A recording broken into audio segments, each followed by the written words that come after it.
Hello students, एक बार फिर आपका हमारे यूट्यूब चैनल पर स्वागत है।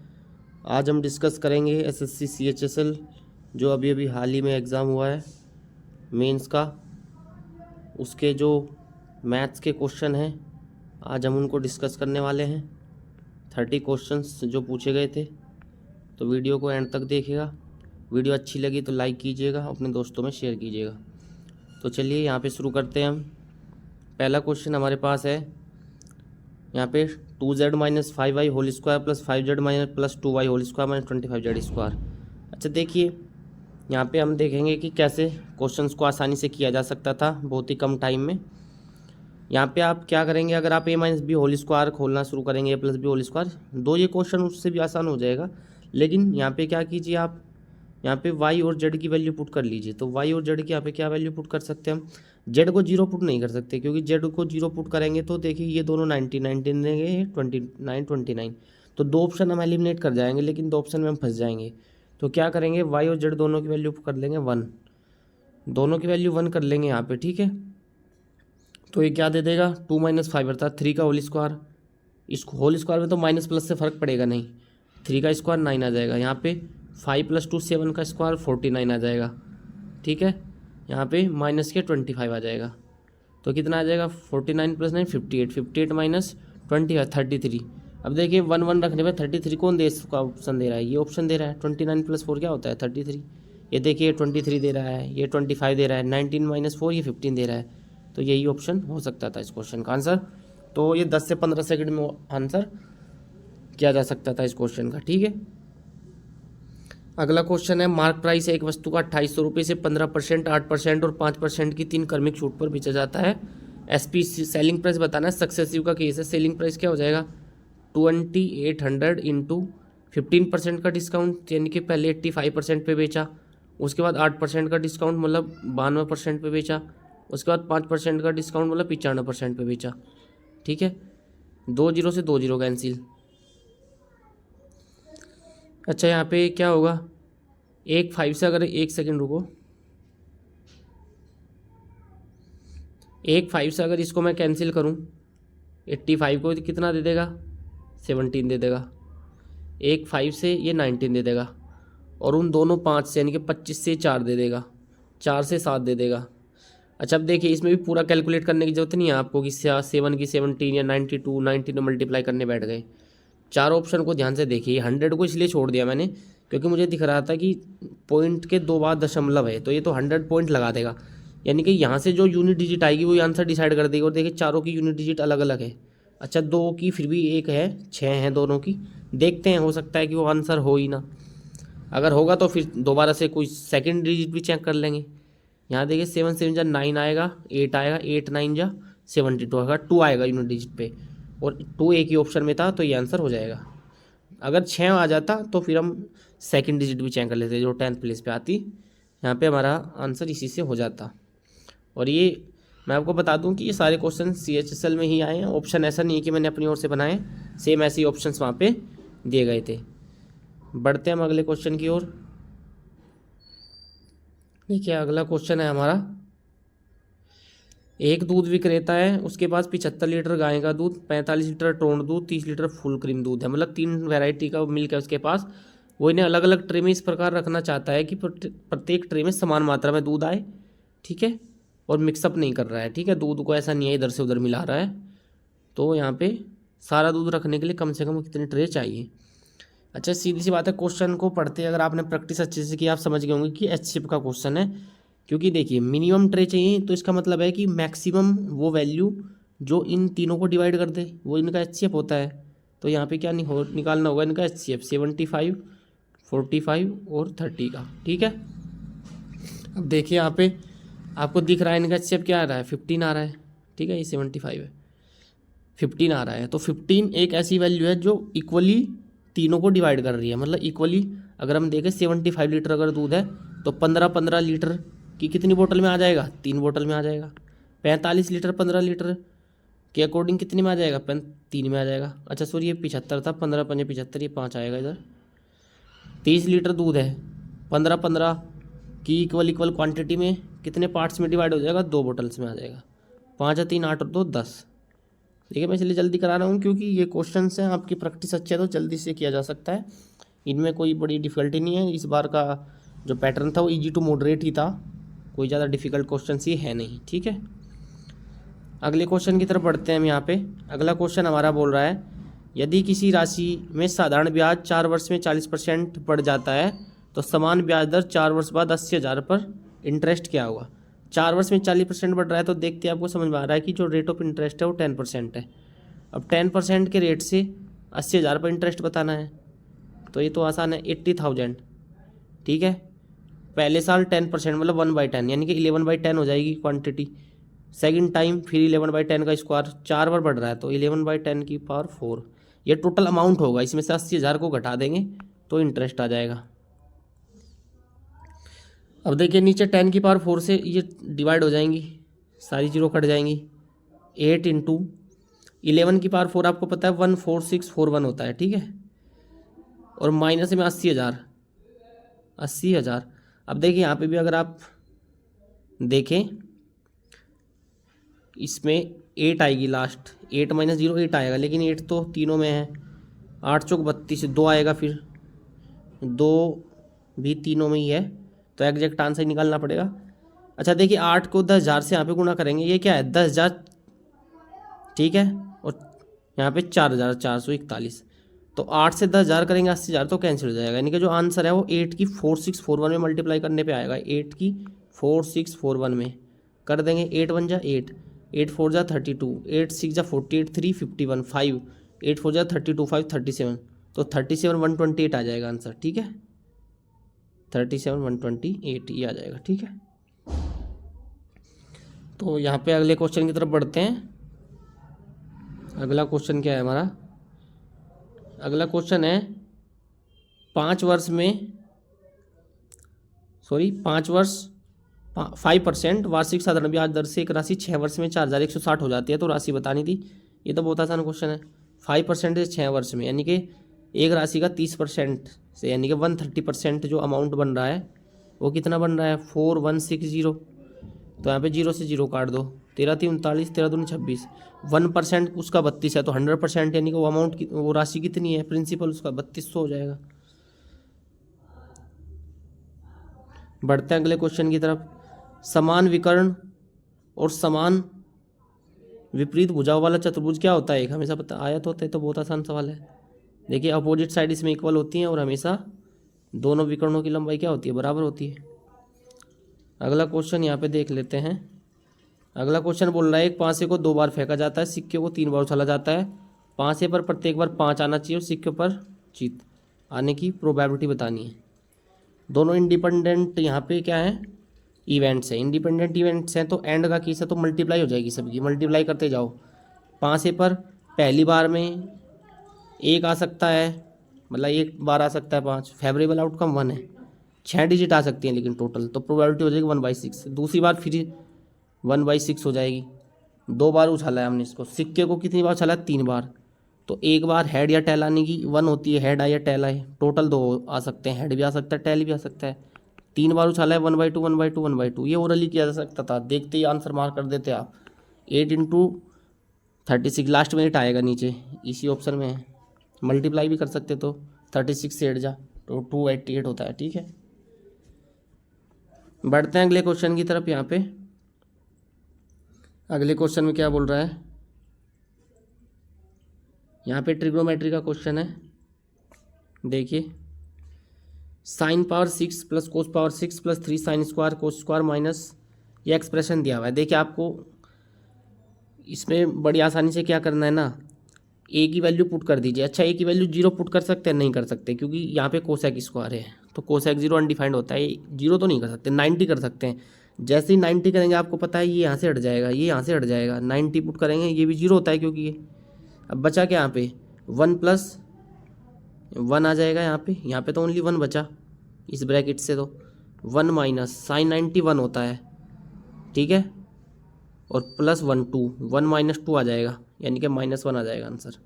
तो ये भी बहुत आसान था, देखते ही कर सकते थे आप, इसको खोलने मत बैठ जाना, ये बड़ी आसानी से वैल्यू पुटिंग से हो जाएगा। ठीक है, अगला क्वेश्चन है यहाँ पे, एक परिवार में 7 चचेरे भाइयों का वेट दिया हुआ है, मीडियन वेट बताना है। अच्छा, इनकी मीडियन बतानी है। कितने टर्म्स है? 3 3 6 60 टर्म्स है। तो ओड में तो वैसे भी आसान होता है, 60 टर्म्स है तो मीडियन क्या होती है? 7 + 1/2 पद, ठीक है। यानी कि 4th टर्म बताना है कौन सा आएगा। तो इनको ऑर्डर में रख लेते हैं, ठीक है। देखिए सबसे छोटा क्या है? 54 है। उससे बड़ा क्या है? 55 है। उससे बड़ा क्या है? 54 गया, 55 गया। उससे बड़ा है 59, 59 से अगला है 60। तो चौथे आगे देखने की जरूरत ही नहीं है, हमें 14 टर्म चाहिए, बस 14 टर्म आ रहा है 60, ठीक है। तो 60 आंसर हो जाएगा इस क्वेश्चन का, ठीक है। बढ़ते हैं अगले क्वेश्चन की तरफ। बहुत ही आसान से हलवा क्वेश्चन इस बार पूछे गए हैं। अगर आपकी प्रैक्टिस थोड़ी भी सही थी तो आराम से आप ये क्वेश्चंस बहुत ही जल्दी 15 से 20 सेकंड में बना सकते थे। एक दो क्वेश्चन अभी देखेंगे हम, शायद वो कुछ अच्छे लेवल के हैं। बढ़ते हैं अगले क्वेश्चन की तरफ। 2400 मीटर की दौड़ में तरुण हरी को 60 सेकंड की शुरुआती बढ़त देता है और फिर भी 40 सेकंड से हरा देता है। हरी की स्पीड दी हुई है 6 मीटर पर सेकंड, तो तरुण की स्पीड बतानी है। ऐसा क्वेश्चन बहुत बार पूछा जाता है। देखिए मान लीजिए, जैसे देखिए यहाँ पे ये डेस्टिनेशन है, मान लो यहाँ तक पहुँचना है तरुण को, हरी को। अब जो हरी है, हरी पहले से ही क्या है, थोड़ा आगे से स्टार्ट कर रहा है, मतलब ये डिफरेंस है 60 सेकंड का डिफरेंस है, ठीक है। यहाँ से हरी स्टार्ट करेगा तरुण को यहाँ से, ये जो टोटल डिस्टेंस है, एक सेकंड रुकिए, देखिए तरुण को तो यहाँ से टोटल इतनी मीटर की दूरी तय करनी पड़ेगी, हरी को यहाँ से यहाँ तक जाना पड़ेगा, ठीक है। लेकिन वो यहाँ से यहाँ तक पहुँचा नहीं है, देखिए एक सेकंड, वो यहाँ से कहीं यहाँ पहुँचा है, उससे पहले ही तरुण यहाँ से यहाँ तक पहुँचेगा। मैं आपको समझाने के लिए बता रहा हूँ ये सब, ठीक है, क्योंकि वो हरा दिया है तरुण ने उसको, ठीक है।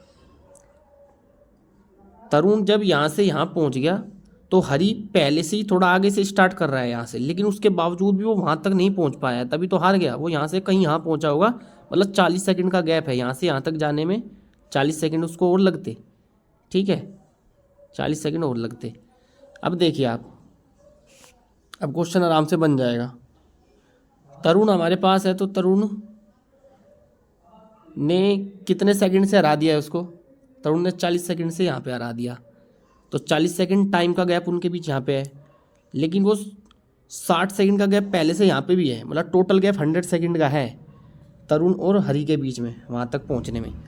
तो अब देखिए हमारे पास क्या है, स्पीड की अगर हम बात करें, तरुण और हरी, तरुण की स्पीड हमें नहीं पता, तो उसको मैं एक्स मान लेता हूँ।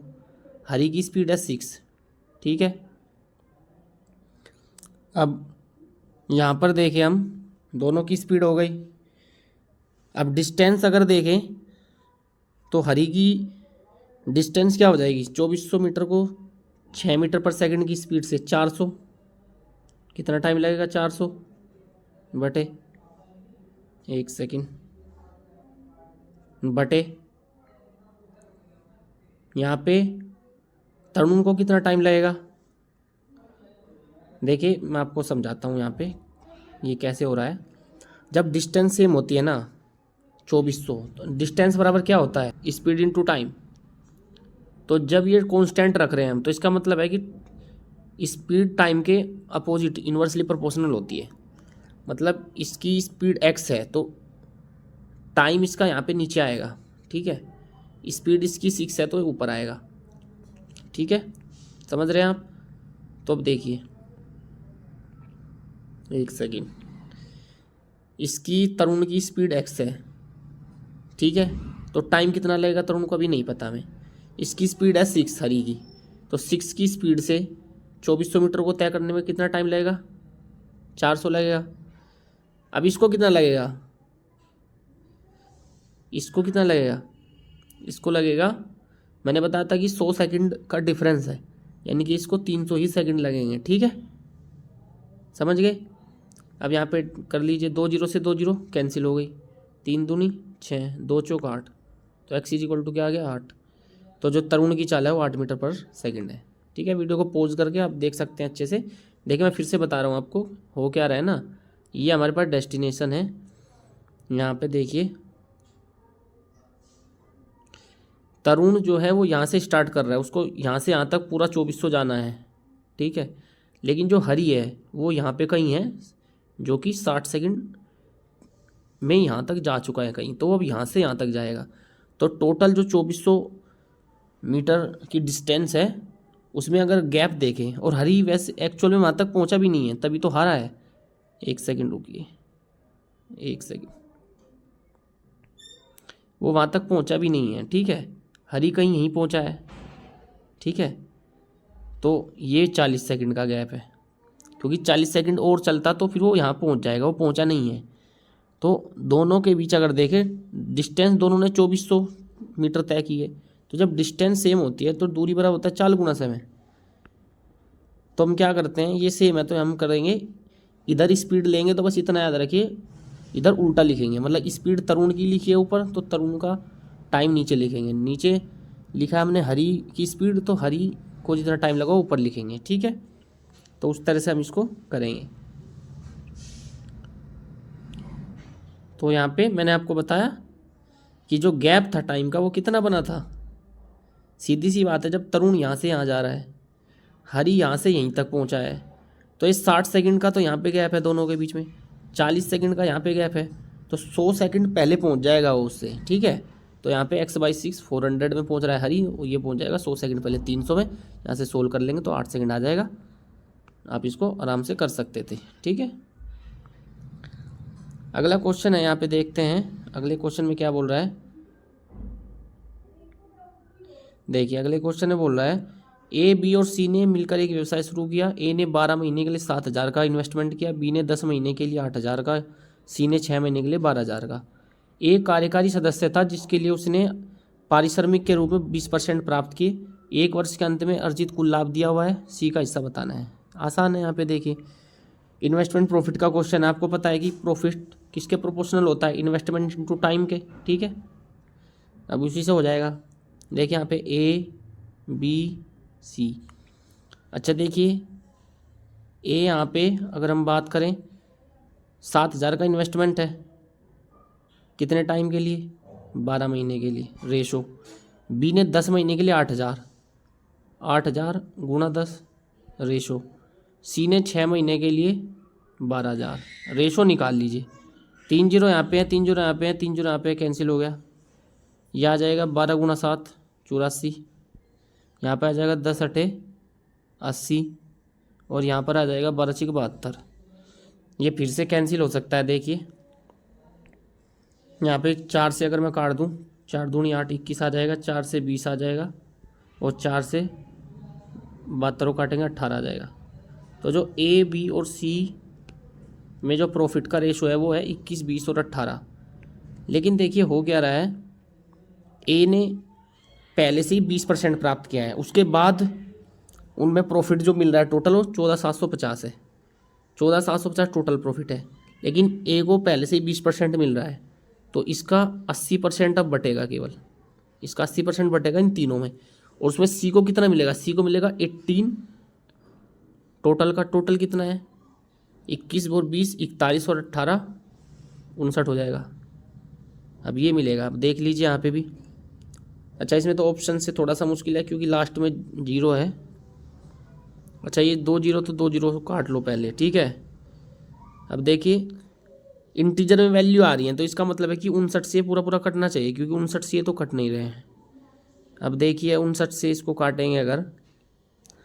अच्छा एक चीज़ और यहाँ पे ध्यान दीजिए, आंसर जो है वो 9 का मल्टीपल होगा। मेरे को कैसे लग रहा है ऐसा, क्योंकि देखिए ये 18 है, ये 9 का मल्टीपल है, ठीक है। और ये 59 से पूरा पूरा कटेगा, कुछ भी आए मुझे नहीं पता। तो 9 से मल्टीपल है, ये नहीं है, ये नहीं है, 9 2 11 और 5 16, ये भी नहीं है। आंसर यही हो सकता है, ठीक है। और आंसर हो ही नहीं सकता, ठीक है। आपको चेक करना है तो आप चेक कर लेना, यही आंसर होने वाला है, ठीक है। देखिए आप अगर देखें 59 से अगर इसको करें तो 60 दूनी 120 होते हैं, 60 से 180, 60 दूनी 120 होता है, तो 59 दूनी कितना होता है, 118 होता है। 59 दूनी 118, 118 है, 20 बचेंगे यहाँ पे 29 295, 29 पंजे 295, 25 आ जाएगा।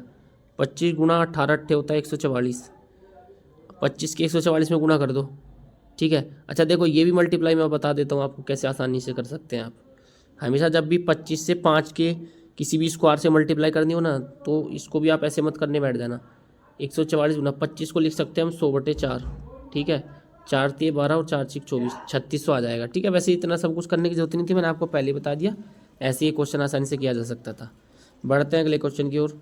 ABCD एक समलंब है, ये देखिए ABCD एक समलंब ABCD के समांतर है, मतलब AB और ये है CD, ठीक है। E और F इन भुजाओं AD और BC का मध्य बिंदु हैं। एक सेकंड रुकिए, देखिए यहाँ पे E है, यहाँ पे F है, ठीक है।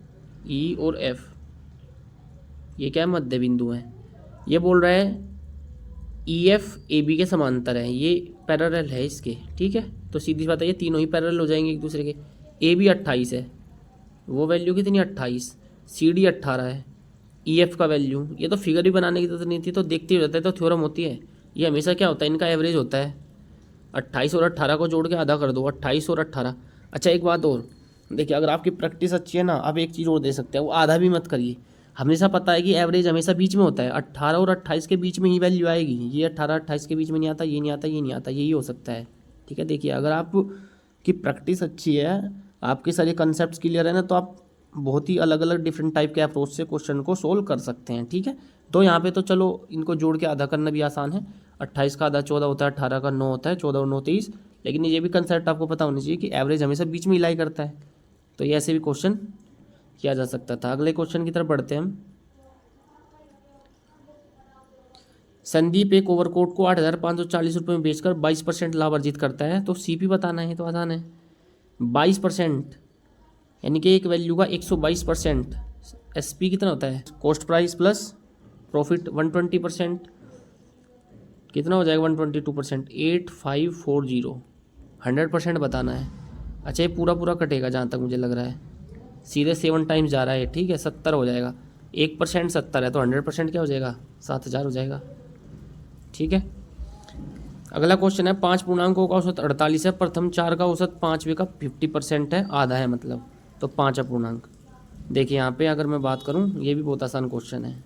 इस बार CHSL में काफ़ी अच्छे मतलब इजी ही क्वेश्चन मैं इनको कहूँगा। अगर प्रैक्टिस अच्छी है तो बहुत आराम से क्वेश्चन जल्दी से की जा सकते थे। देखिए एवरेज बोल रहा है, प्रथम 4 का एवरेज 5वें का 50% है, मतलब मान लीजिए 4 हैं, 4 टर्म है, यहाँ पे मैं ऐसे ही लिख लेता हूँ आपको समझाने के लिए। यहाँ 1/5 टर्म है, 5th वाला है। 5वें का 50% है, 5वां अगर 2 है एवरेज, तो पहले 4 का एवरेज है 1, तो सम कितना हो जाएगा, पहले 4 का एवरेज 1 है, तो सम कितना आएगा 4। 5वें का 2 है, 5 की 2 में गुणा नहीं करनी, वो टर्म एक ही है, ठीक है। यहाँ पे 2 हो जाएगा, तो योग कितना आ रहा है 6, और 5 पूर्णांकों का योग 6 आ रहा है, और यहाँ के हिसाब से योग कितना आ रहा है, 5 गुणा 48 आ रहा है। तो देखिए 6 × 8 = 48, यानी कि 1 करस्पॉन्ड कर रहा है 40 को। तो हमें बताना है 5वां टर्म है 2, तो 2 किसको करस्पॉन्ड कर रहा है, 1 यूनिट 40 के बराबर था, 2 80 के बराबर हो जाएगी, ये आ जाएगा आंसर, ठीक है। तो एवरेज का भी अच्छा क्वेश्चन इस बार है, आराम से बन सकता था ये क्वेश्चन। अगले क्वेश्चन की तरफ बढ़ते हैं। देखिए यहाँ पे हमारे पास अगला क्वेश्चन है। देखिए इसमें क्या बोल रहा है, सिंप्लीफिकेशन का एक क्वेश्चन है, आराम से किया जा सकता है। आपको पता है V बोर्ड मास फॉर्मूला होता है, बस उससे आपको यहाँ पे करना था। डिजिट भी बहुत ही आसान दी हुई है। देखिए 5 + 24 × 8 डिवाइडेड बाई, पहले 8 को 8 से डिवाइड नहीं करना है, पहले 8 × 8 करना है। मैं आपको समझाने के लिए कर रहा हूँ, वरना आसानी से ऐसे ही हो जाएगा। -8 डिवाइडेड बाई 8, यानी कि 1 आ गया, 1 × 4/4। यहाँ पे इसमें थोड़ा सा सावधानी रखनी चाहिए, कई बार आसान क्वेश्चन भी गलत हो जाता है। इनटू में 8/8 × 8 माइनस, यहाँ पे 1 आ जाएगा, 4/4 तो 1 ही आ जाएगा, तो टोटली 1 आ जाएगा, ठीक है। 8 से 8 कट गया, 8 × 24 आ गया। यहाँ पे ये वैल्यू शायद गलत हो रही है, माइनस यहाँ पे क्या आ जाएगा, 8 डिवाइडेड बाई 8, 1 × 1 × 16। अच्छा यहाँ पे 1 × 16 है, तो यहाँ पे 8 3 जा आ जाएगा 5 और 3 8, 8 माइनस 16 तो कितना आ जाएगा, -8 आ जाएगा, -8। ठीक है, तो जल्दबाजी भी नहीं करनी है, लेकिन क्वेश्चन आसान है। ठीक है, कैलकुलेशन में मिस्टेक से बचना है बस। अगला क्वेश्चन है 11 परिणामों का औसत 60 है, पहले 10 का 59 है, 11 परिणाम। ये तो अभी क्या इस टाइप का क्वेश्चन हमने, 11 परिणामों का औसत 60 है, तो योग कितना हो जाएगा, 11 × 60 -10 × 59 कर देंगे तो 11वां परिणाम आ जाता है। अच्छा यहाँ पे लास्ट में 0 है, यहाँ पे भी 0 है, तो लास्ट में 0 तो सभी में है। अच्छा 11 × 60 -10 × 59 ये होता है 660 -590, तो कितना आ जाएगा, 70 आ जाएगा। ठीक है, एक संख्या 37 को 2 भागों में इस प्रकार विभाजित किया जाता है कि एक भाग का 5 गुना, दूसरे का 11 गुना, मिलकर 227 बनाते हैं। छोटी संख्या का 9 गुना। देखिए इस क्वेश्चन को आप पढ़ते ही कर देंगे, इसका आंसर कि 63 ही होगा, और हो ही नहीं सकता जो ऑप्शन दिए हैं कुछ। ये चीज़ मैं देखूंगा ही नहीं अगर इस क्वेश्चन को मुझे करना है, अगर यही ऑप्शन दिए गए हैं तो पूछे कैसे। देखिए आप एक बार बताइए, देखिए ऑप्शन उन्होंने क्या दिए। इसने पूछा है छोटी संख्या का 9 गुना, किसी भी संख्या का, छोटी हो या बड़ी हो, जब 9 गुना करेंगे तो जो संख्या आएगी वो 9 से डिवाइड होगी, और 9 से इसमें केवल 63 डिवाइड हो रहा है, ये डिवाइड ही नहीं हो रहे थे। ठीक है, तो ये क्वेश्चन बहुत आसानी से आप कर सकते हैं अगर आप प्रेजेंस ऑफ माइंड आपका अच्छे से काम कर रहा है एग्जामिनेशन हॉल में, तो ये बिना क्वेश्चन को देखे ही किया जा सकता था। ठीक है, रत्नेश और विनीत बारी बारी से एक दिन छोड़कर काम करते हैं। यहाँ पे रत्नेश पहले दिन काम शुरू करता है, संपूर्ण काम 54 सही 3/4 दिन में पूरा हो जाता है। रत्नेश अकेले 48 दिन में पूरा कर सकता है, तो विनीत अकेले कितने दिन में करेगा। अच्छा देखिए एक बात बताइए, यहाँ पे एक रत्नेश है, एक विनीत है। अगर 54 दिन में काम होता तो एक एक दिन छोड़ के कर रहे हैं, पहले दिन ये करेगा, दूसरे दिन ये, फिर पहले दिन ये, फिर दूसरे दिन ये। ठीक है, इस तरह से अल्टरनेट डेज पे करेंगे तो क्या सीक्वेंस बनेगा, 27 दिन ये कर लेगा और 27 दिन ये, तभी तो 54 दिन में काम कंप्लीट हो जाता। लेकिन यहाँ पे हो क्या रहा है, 3/4 एक्स्ट्रा और आ रहे हैं, तो वो किस में जाएंगे, उसमें जाएंगे भाई, पहला यहाँ पे, दूसरा यहाँ पे, तीसरा यहाँ पे, चौथा यहाँ पे, तो ऐसे ही 27 हो जाएगा, और उसमें 3/4 एक्स्ट्रा और हो जाएगा। ठीक है, मतलब जो क्योंकि स्टार्टिंग रत्नेश ने की है, अब रत्नेश को 3/4 एक्स्ट्रा लग रहे हैं। ठीक है, अब देखिए यहाँ पे 27 3/4 डेज रत्नेश को लग रहे हैं, यानी कि यह आ जाएगा 27 होगा, कितना होता है 108 और 3 111/4, तो 111/4 दिन रत्नेश ने काम किया, और वो अकेले टोटल काम को 48 डेज में कर रहा है। तो देखिए 48 डेज में कर रहा है एक काम, समझाने के लिए लिख रहा हूँ मैं इतना, एक काम कर रहा है 48 डेज में, एक काम कर रहा है, तो 111/4 दिन में उसने कितना काम किया होगा। इसको 48 से भाग दे देंगे, मैं ओनली ये समझाना चाह रहा था आपको। ठीक है, ये आ जाएगा, 3 से इसको डिवाइड कर देंगे, 3 3 9, 3 7 21, 3 से 16 चौका 64, मतलब ये डायरेक्टली किया जा सकता है, ओनली समझाने के लिए था। यानी कि जो रत्नेश है उसने 37/64 काम कर दिया, तो बचा कितना, 1 - 37/64, 14 में 7 गए 7, 5 में 3 गए 2, यानी कि 27/64 काम बचा है, ये करेगा विनीत।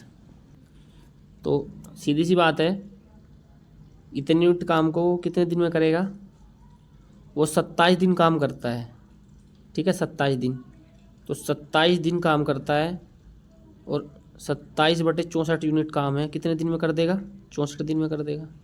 ठीक है, देखिए अगला क्वेश्चन हमारा ये रहा, पहले 3 वर्षों के दौरान एक मशीन के मूल्य में 5%, 10% और 15% की कमी हुई। 3 वर्ष बाद मशीन का मूल्य बताना है। प्रारंभ में मशीन का मूल्य 8000। ये तो फिर से सक्सेसिव का केस है। देखिए 8000 इंटू 5% कम हुआ तो कितना बच गया, इसको हम डायरेक्टली लिख लेते हैं, 95 भी लिखने की ज़रूरत नहीं है। कितना होता है 5% 1/20, यानी कि 19/20। ठीक है, 19/20 इंटू 10%, 1/10 कम हो गया तो कितना बचा 9/10। 15% कितना होता है 3/20, तो कितना बच गया 17/20। अच्छा देखिए 3 जीरो से 3 जीरो कैंसिल, 2 दूनी 4, 4 दूनी 8। ये भी यूनिट डिजिट से हो सकता है। यूनिट डिजिट क्या आएगी, 2 9 जा 8, 2 7 जा 4, लास्ट में 4 आएगा। एक ही ऑप्शन में लास्ट में 4 था। ठीक है, ऐसे ही कर सकते थे इसको भी। एक घन का प्रक्षेत्रफल 1728 है, इसका आयतन। अच्छा, घन का प्रक्षेत्रफल क्या होता है? 6a²। 6a² कितना है? 1728। ठीक है, 6 से डिवाइड कर देंगे। 6 दूनी 12, 6 टू 48, 4 48, एक सेकंड, 6 दूनी 12, 5 52, 52 और 6 48, 4 48, 6 48, 288। ए की वैल्यू क्या आएगी? ए की वैल्यू देखिए, 288 का रूट निकालना है। 288 का रूट, तो यहाँ पे इसमें अगर मैं बात करूँ 4, अगर 16 इंटू में 16 एकम 16, 16 अट्ठे 128। ठीक है, 16 गुना 18, 16 गुना 9 गुना 2, यानी कि 12 रूट 2 आ जाएगा। ठीक है, आप इसको कर सकते हैं आराम से, प्रैक्टिस अच्छी है तो आप डायरेक्ट बता सकते थे। एक चीज़ मेरे को और दिख रही थी यहाँ पे, देखिए 12 का क्यूब भी है। ठीक है, तो वहाँ से भी इसको कर सकते थे, क्योंकि 12 का स्क्वायर इंटू में 12 और 6 दूनी 12। ठीक है, तो इनके क्या आ जाएगा हमारा? 12 क्यूब है ना, तो 12 स्क्वायर इंटू 12, 6 दूनी, सॉरी ये वाला 12 नहीं, ये वाला 12 कटेगा, 6 दूनी 12, तो कितना आ जाता? 12 रूट 2 आ जाएगा। ए बराबर क्या आ जाएगा? 12 रूट 2। वॉल्यूम बताना है, तो वॉल्यूम क्या होता है? ए क्यूब होता है। तो ए क्यूब 12 रूट 2 का क्यूब करना था आपको, 12 रूट 2 का क्यूब। 12 का क्यूब तो फिर से वही 1728 ही आएगा, और इसमें क्या कर देंगे? इसमें 2 रूट 2 और कर देंगे, यानी कि इसका डबल और रूट 2। रूट 2 तो सब में, इसका डबल 1728 का डबल कितना होता है? 3456 आ जाएगा, ये आ जाएगा आंसर। ठीक है, आराम से इसको आप कर सकते थे। अगला क्वेश्चन देखते हैं क्या बोल रहा है। अगला क्वेश्चन है हमारे पास, एक व्यक्ति की आयु उसके 3 बच्चों की आयु के योग की 4 गुना है। 6 वर्ष बाद उसकी आयु उसके बच्चों की आयु के योग की 2 गुनी हो जाएगी, वर्तमान आयु। अच्छा, उसकी आयु मान लीजिए व्यक्ति की P है, उसके बच्चों की आयु का योग है मान लिया C, उसकी क्या है? 4 गुनी। 6 वर्ष बाद उसकी आयु P+6 हो जाएगी। बच्चों की आयु 6 वर्ष बाद क्या हो जाएगी? देखिए यहाँ पे थोड़ा सा सावधान रहना, जल्दबाजी में आप क्या करेंगे ना, 6 वर्ष बाद इधर भी 6 जोड़ देंगे, इधर 6 नहीं जोड़ेंगे। 3 बच्चे हैं, तो 6 साल बाद एक और 6 साल बड़ा होगा, दूसरा भी तीसरा भी, ये तीनों की आयु का योग लिया है हमने, तो यहाँ पे 6 नहीं जोड़ेगा, यहाँ पे कितना जुड़ेगा? 18 जुड़ेगा। ठीक है, C+18। यहाँ पे हम मिस्टेक कर सकते थे इस क्वेश्चन में बस जल्दी में, और तो इसमें कोई चांस है नहीं मिस्टेक का। कितनी हो जाएगी? 2 गुनी। तो यहाँ पे क्या आ जाएगा? P+6 is equal to 2C+36। क्या पूछा है? उस व्यक्ति की वर्तमान आयु, P की वैल्यू पूछी है, तो C को एलिमिनेट करने के लिए क्या करेंगे? यहाँ पे C को एलिमिनेट करने के लिए देखिए, इसका मैं डबल कर देता हूँ हर जगह। 2P+12 इज इक्वल टू, यहाँ पे 4C की जगह लग देता हूँ P+36, तो 2P minus P, P is equal to कितना आ रहा है? 2P+12 is equal to 4C के जब P+, अच्छा यहाँ पे भी तो, यहाँ पे 2 से मल्टीप्लाई नहीं किया ना हमने, इसको भी तो 2 से मल्टीप्लाई करना पड़ेगा ना, इसको भी तो 2 से मल्टीप्लाई करना पड़ेगा, 72 हो जाएगा। तो 72 माइनस 12 कितना आ जाएगा? 60 आ जाएगा। ठीक है, तो ये हो जाएगा आंसर। बढ़ते हैं अगले क्वेश्चन की तरफ। देखिए अगले क्वेश्चन में क्या बोल रहा है, 3 sec² A-1 cosec A-1 cosec A+1 plus ये, इसकी वैल्यू बतानी है। या तो एक वैल्यू 0 पुट कर लो, लेकिन यहाँ पे तो मुझे सीधे फॉर्मूले ही दिख रहे हैं, जैसे ये तो 1 ही होता है, ये तो हट ही जाएगा यहाँ से। ये होता है tan² A, ये होता है cot², ये भी कट जाएगा, तो 3 + 4 आ जाएगा, सीधे 7 आ जाएगा, तो देखते ही हो जाता आंसर। ठीक है, बेसिक से फॉर्मूले पता है तो उससे यहाँ पे क्वेश्चन हो जाता। बढ़ते हैं अगले क्वेश्चन की ओर। देखिए अगला क्वेश्चन क्या बोल रहा है हमारा, एक सेकेंड। एक खिलौना बनाने के लिए एक बेलन के एक सिरे पर एक अर्धगोला जुड़ा हुआ है और बेलन के दूसरे सिरे पर शंकु जुड़ा हुआ है। बेलन, शंकु और अर्धगोले की घनिष्ठ त्रिज्या 4.2 सेंटीमीटर है। बेलन की ऊंचाई और शंकु की ऊंचाई 7 है, तो खिलौने का आयतन बताइए। ये थोड़ा अच्छा सा क्वेश्चन है, थोड़ा सा लेंथी है इस वजह से, लेकिन देखिए इसको भी हम जल्दी कर सकते हैं। ये हमारे पास एक बेलन है, इसके एक एंड पे क्या जुड़ा हुआ है? एक अर्धगोला, और दूसरे पर जुड़ा हुआ है एक शंकु। ठीक है, इस तरह से। अब देखिए यहाँ पे इसका वॉल्यूम बताना है, तो इसका वॉल्यूम प्लस इसका वॉल्यूम प्लस इसका वॉल्यूम तीनों का लगाना पड़ेगा, लेकिन आपको फॉर्मूले लगाने हैं सीधे। लेकिन आप देखिए इस क्वेश्चन को भी बहुत जल्दी से किया जा सकता है अगर आप यहाँ पे भी थोड़ा लॉजिक लगाएं। आप तीनों के फॉर्मूले लगाएंगे, इसका पता है आपको कितना होता है 2/3 पाई आर क्यूब, इसका क्या होता है पाई आर स्क्वायर एच, इसका क्या होता है 1/3 पाई आर स्क्वायर एच। ऐसे आप वैल्यू पुट करना शुरू कर देंगे तो बहुत टाइम लग जाएगा। मैं एक चीज़ देख रहा हूँ जो इसने वैल्यू दी है ना, देखिए आप एक बार बताइए, गोले को देखते हैं पहले। जब गोले का आप वॉल्यूम निकालेंगे तो नीचे 3 है और जो रेडियस है वो 4.2 है, तो सीधी सी बात है 3 यहाँ से कैंसिल हो जाएगा क्योंकि 3 से 4.2 डिवाइड हो जाता है। और इन दोनों में क्या आएगा, इसमें नीचे आएगा 7, ठीक है, इसमें भी नीचे आएगा 7। अब 7 से भी 4.2 भी डिवाइड हो रहा है, 3 से भी डिवाइड हो रहा है, हाइट 7 है, यानी कि यहाँ पे सब 7 लिखोगे आप, 7 से यहाँ पे डिवाइड हो जाएगा। मैं ये बताना चाह रहा हूँ कि जो वैल्यू है वो 22 से डिवाइड होगी, और 22 से डिवाइड होगी मतलब 11 से डिवाइड होगी, तो जो आंसर है वो 11 का मल्टीपल आएगा ही आएगा। अब 11 का मल्टीपल खोजो, इसमें से क्या है 3 और 8 11, 5 और 8 13, 13 11 नहीं हो सकता, 8 और 3 11 और 5 16, 16 माइनस 8 ये भी नहीं हो सकता, 7 और 2 9, 9 और 5 14, 6 और 2 8 और 5 13, ये भी नहीं लग रहा मेरे को, 6 और 2 8, 8 और 7 15, 7 और 6 13, 13 और 2 15, देखिए यही हो सकता है, ठीक है। 15 माइनस 15 आपको पता है ना 11 से डिविजिबिलिटी का रूल। अल्टरनेट पोजिशंस पे जो नंबर होते हैं ना, जैसे मान लिया ये कोई नंबर लिखा हुआ है कुछ, तो ये जो अल्टरनेट पे आएंगे उनका जो डिफरेंस होता है वो 0 होना चाहिए, 11 से मल्टीपल होना चाहिए, ये आपको पता होगा, ये बेसिक सी बात है। बढ़ते हैं अगले क्वेश्चन की तरफ। अगला क्वेश्चन है देखिए हमारे पास, एक सेकेंड देखिए, अगला क्वेश्चन है एक त्रिभुज पी क्यू आर में अंतकेंद्र ए है, ये है हमारे पास त्रिभुज, अंतकेंद्र ए, अंतकेंद्र क्या होता है जो इनके एंगल बाइसेक्टर का पॉइंट ऑफ इंटरसेक्शन होता है, ये ए है, ठीक है। Q A R P Q R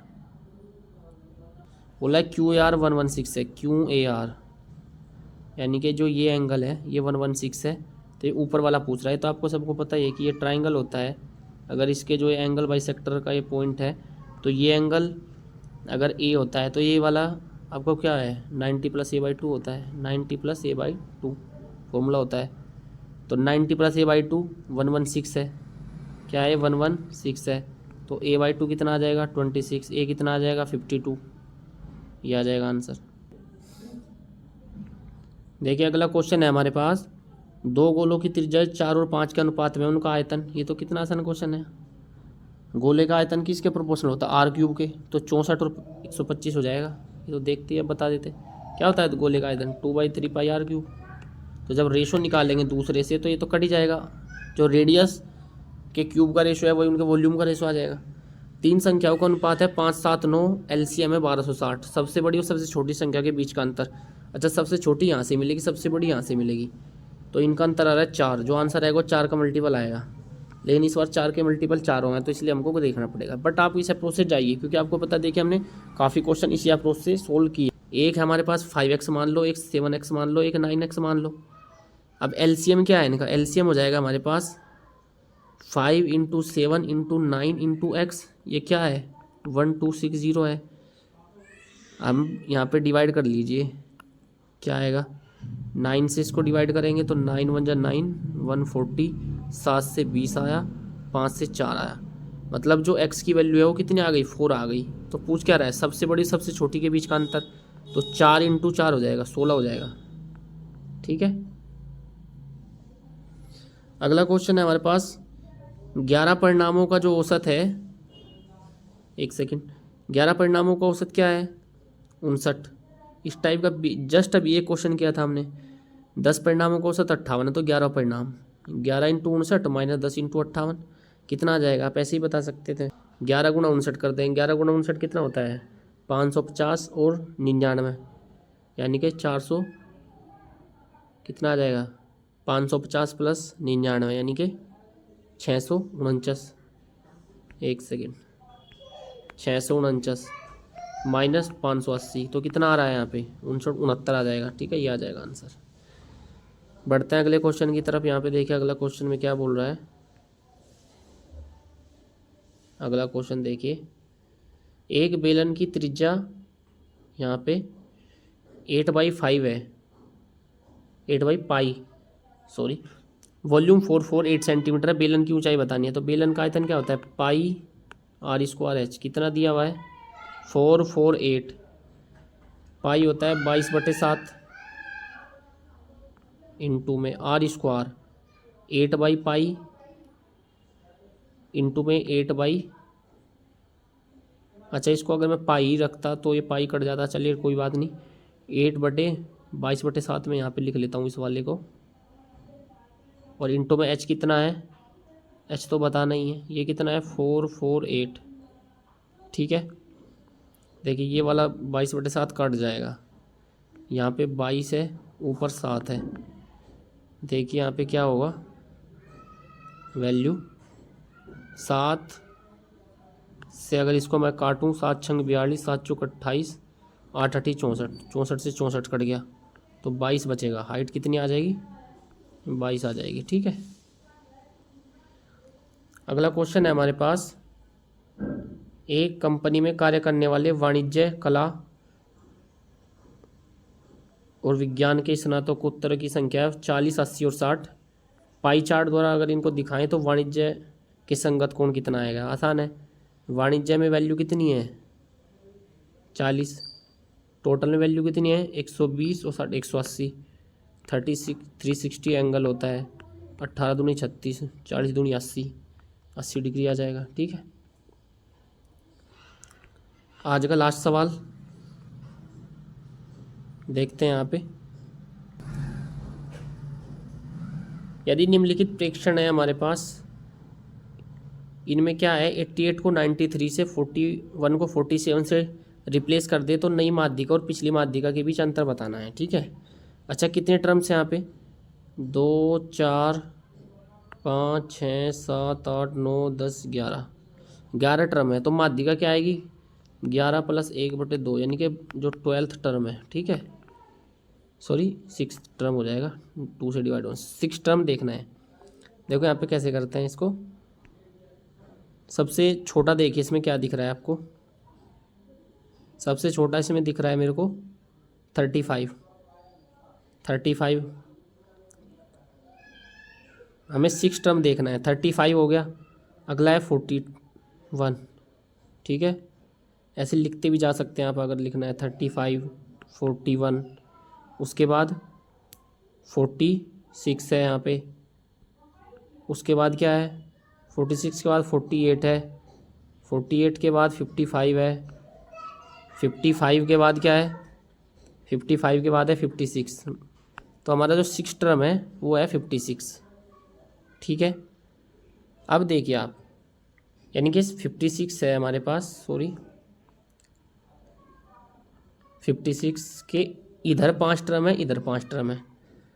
अब जो इसने कहा है कि 88 को 93 से चेंज किया, जब 88 को 93 से चेंज करेंगे तो 88 तो इसके इधर है, तो इसकी संख्या नहीं बदलेगी, यहीं पे रहेगा ये। 41 को 47 से, 41 इसके इधर है, मतलब जो दोनों नंबर चेंज हो रहे हैं वो एक इधर है एक इधर है, तो उनको चेंज होने में भी आपस में वो चेंज हो जाएंगे, लेकिन 56 ही रहेगा छठे नंबर पे, तो नई मीडियन भी वही आएगी, तो इसलिए डिफरेंस क्या हो जाएगा 0 हो जाएगा। ठीक है, तो आप इनको अच्छे से देख सकते हैं वीडियो को बार बार। अगर वीडियो अच्छा लगा हो तो लाइक कीजिए, अपने दोस्तों में शेयर कीजिए।